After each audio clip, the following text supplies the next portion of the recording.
Oggi presentiamo un libro sulla storia e la politica e istituzionale della Sicilia, per dimostrare che la Sicilia non fu solamente terra di dominazioni senza avere uno Stato proprio, ma che ha durante tutti questi secoli una propria corona, una propria legge, una propria moneta, una propria flotta, come tutti gli Stati europei. Noi oggi abbiamo un paese normale e ne insegnano che siamo un paese difettato, che ne manca qualche cosa. La giornata di oggi va a dimostrare che queste sono solo cose inventate della dominazione italiana. Grazie. Questo pomeriggio all'Archivio di Stato per la presentazione del libro Storia istituzionale e politica della Sicilia del professor Massimo Costa. La Sicilia è comunque un paese normale che ha avuto una sua storia istituzionale che è negata. Molto spesso questa storia istituzionale è riepilogata male dalle guide turistiche ai libri di storia con la favoletta delle dominazioni. Allora, poi c'è stata la Sicilia, ha avuto tante dominazioni, Fenici, Cartaginesi e parte, sai. Quindi non ci sono state mai istituzioni, a un certo punto è venuto Garibaldi e sono nate le istituzioni. E questa cosa ha fatto un danno enorme. Una volta facendo un corso a dei dipendenti della regione siciliana, chiesi loro, si parlava di azienda pubblica, quando era stato istituito l'ente comune, alcuni candidamente mi dissero nel 1860. Beh, e prima che c'erano le tribù che giravano per la Sicilia, cioè questo è gravissimo. D'altronde l'Archivio di Stato, negletto da tutti, è depositario di questa documentazione istituzionale. Noi abbiamo gli archivi notarili, noi abbiamo gli archivi contabili, noi abbiamo i repertori di legge, noi abbiamo un mare di documentazione sepolta da qualche parte che testimonia di questa storia istituzionale. Io mi sono preso la briga di dire: dimostriamo che la storia della Sicilia è una storia normale. Per certi versi potremmo dire con un pizzico di orgoglio anche eccezionale, per certi, ma non lo voglio neanche dire, una storia normale. Come ci sarà una storia istituzionale della Polonia, del Portogallo e di tanti altri paesi europei. La storia della politica siciliana è anch'essa nascosta. La Sicilia, cioè, ha avuto, certamente abbiamo parlato prima, sovrani, ma ha avuto anche partiti, ha avuto anche, io a scuola, mi facevano studiare le varie costituzioni di Atene, non so se le fanno più, è la costituzione di Clistene, è la costituzione, prima ancora c'era quello di Solone, è a Sparta la costituzione di Licurgo. Le costituzioni di Siracusa, che era la grande polis siciliota, niente, nessuna storia. E i partiti che c'erano nella civiltà siciliota non me li hanno fatti studiare, però mi hanno fatto studiare che a Roma c'erano i populares, c'erano gli optimates, questo me l'hanno fatto studiare. Mi hanno fatto studiare che in Alta Italia nel Medioevo c'erano i Guelfi, c'erano i Ghibellini, ma la storia del Parlamento e le dinamiche del Parlamento siciliano durante il Regno di Sicilia non me le hanno fatte studiare. E invece ci sono stati, io ho scoperto anche una sfiducia che un Parlamento nel 1600, adesso la data esatta non ce l'ho presente sulla punta della lingua, e non votò il donativo al viceré. Sostanzialmente era un atto di sfiducia. Il re di Spagna fu costretto a richiamarselo in Spagna e a nominarne un altro.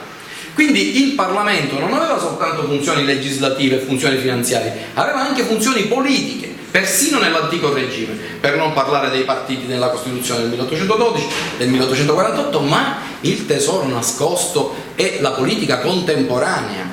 Che succede dopo Garibaldi? Non ci sono partiti. Quali sono i partiti in Sicilia? Qualcosa si è sentito dire sui fasci siciliani, ma gli altri, i moderati, i democratici, i regionisti, tutta questa storia sepolta che portò all'autonomia del 47 non come incidente della storia, ma come esito di una lotta secolare per l'autogoverno. Nessuno è riuscito mai a inglobare definitivamente la Sicilia in una formazione più ampia, schiacciandola del tutto, e quando ci ha provato, come i 16 anni di dominazione angioina, ha fatto una brutta fine. Ma nello stesso tempo la Sicilia non è stata abbastanza grande e abbastanza distante dal continente da poter difendere in maniera permanente e stabile, come ha fatto ad esempio l'Inghilterra, la propria autonomia, la propria indipendenza. Quindi la Sicilia vive sempre questa tensione tra tendenza all'autogoverno e posizione strategica che la rende appetibile per tutte le potenze del mondo. Quindi isola sì, ma isolata no, mai, per la posizione che si trova ad avere all'interno del Mediterraneo, e quello arabo era un emirato, poi diventò un regno. Secondo il Michele Amari, Jafar II abbandonò il titolo di emiro e prese il titolo di Malak, di re, perché aveva letto da qualche parte che nell'antichità, riferendosi alla Gatica, la Sicilia era stato un regno, quindi non si era mai persa questa memoria. Pensate, persino sotto dominazione araba della dinastia calvita, la dinastia degli Emiri e poi il regno di Sicilia. Dicevo, altra informazione, altra modificazione molto importante di quest'epoca è lo spostamento dell'asse da Siracusa a Palermo. Da allora per sempre Siracusa, che fino a quel momento era la capitale della Sicilia, perde questo primato, diventerà la città della regina, cioè la camera regionale, ma la capitale si sposta, seppur insidiata da Messina qualche volta, si sposta definitivamente a Palermo. E tutti gli storici riconoscono che il Regno di Sicilia, che in realtà era per certi versi un impero, è una costruzione modernissima dal punto di vista dell'amministrazione della giustizia, dal punto di vista dell'amministrazione delle finanze, con due particolarità singolari, una che risale al padre di Ruggero II, che la Chiesa non dipende dal Papa.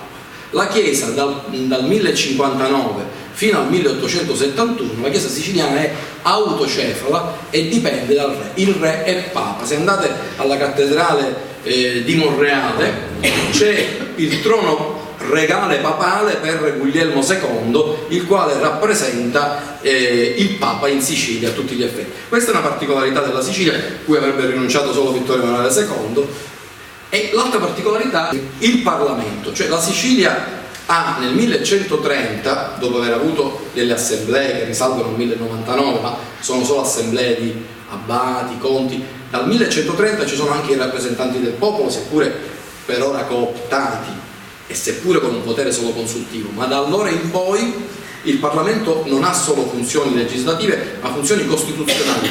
Ogni volta che la casa regnante si estingue, spetta al Parlamento decidere chi deve essere il nuovo re. In questo senso anticipiamo per molti versi anche la Costituzione britannica, con una serie di passaggi per cui i rappresentanti delle città poi vengono nominati con regolarità, poi entra pure la funzione legislativa, poi la funzione finanziaria, fino ad arrivare nel vestro ad una vera e propria monarchia costituzionale. Federico II, Stupor Mundi, c'è scritto nel libro: per un attimo la Sicilia diventa la capitale del mondo. Naturalmente forse fu una congiuntura eccezionale, per quanto importante nel Mediterraneo, il fatto che fosse anche sede dell'impero ha determinato, tra le altre cose, la nascita della letteratura siciliana. Erroneamente si attribuisce alla scuola siciliana la nascita della letteratura italiana. La letteratura italiana nasce con la traduzione dei poeti siciliani in codici lombardi e toscani, in cui molte parole sono, diciamo, italianizzate. D'altronde Dante lo dice, apertis verbis, dice i siciliani furono prima di noi, lo dice con molta chiarezza, sebbene soltanto per scopi letterari. Nel 1200 nasce quindi anche la letteratura siciliana. Poco dopo la rivoluzione del Vespro, il siciliano comincia a diventare anche lingua amministrativa che affianca il latino, guadagnando sempre più spazio nel 1300 e nel 1400. È probabile che l'Italia abbia anche una cattiva coscienza che deriva dal fatto che non ci sarebbe niente di male ad ammettere che, come la Serenissima c'è stata a Venezia, i Visconti sono stati a Milano, la Sicilia ha avuto il Regno di Sicilia. C'è qualcosa che non va se questo Stato vuole negare a una sua parte, perché la Sicilia fino a prova contraria ne fa parte, di aver avuto la stessa dignità e lo stesso splendore, anzi talvolta anche di più, di altre parti d'Italia. E forse questa paura sta nel titolo. Se si fosse chiamato Ducato di Sicilia probabilmente ne parleremo. Si chiamava Regno di Sicilia. La parola regno è scomoda, perché il regno rimanda a un popolo, a una nazione, a uno Stato e non ad una signoria che può avere anche dei confini labili. E questo probabilmente crea delle resistenze da cui poi nasce. Però dipende anche da noi, perché è vero che non gliene frega niente, vediamoci chiaro, al Ministero della Pubblica Istruzione italiano di difendere questa nostra, o comunque è poco sensibile. Però se il popolo siciliano, soprattutto le sue elite, come lo erano fino alla fine del 1800, fossero più sensibili nei confronti di questi temi e li facessero entrare nelle scuole di fatto, non c'è nessun ministero romano che temi. Queste cose poi diventerebbero patrimonio comune, patrimonio collettivo, e nessuno potrebbe fermarci.